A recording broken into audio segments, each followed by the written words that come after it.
MT Vasudevan നായരുടെ മകൾ ഒരുക്കുന്ന മനോരഥങ്ങൾ എന്ന പുതിയ ചിത്രം ആസിഫിന്റെ കരിയറിലും വഴിത്തിരിവാകുമെന്ന് തീർച്ചയാണ്.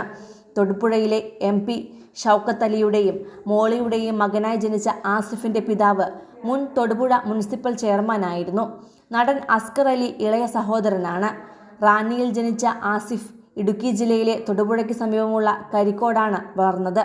തൊടുപുഴ ഡീപോൾ പബ്ലിക് സ്കൂളിലും തൃപ്പൂണിത്തുറ പുത്തൻകുരിശ് രാജർഷി മെമ്മോറിയൽ സ്കൂളിലും പഠനം പൂർത്തിയാക്കിയ ആസിഫ് കുട്ടിക്കാനം മരിയൻ കോളേജിൽ നിന്ന് ബിസിനസ് അഡ്മിനിസ്ട്രേഷൻ പഠിക്കവെയാണ് പരസ്യങ്ങളിലെ മോഡലായും വീഡിയോ ജോക്കിയായും ജോലി ചെയ്തത്.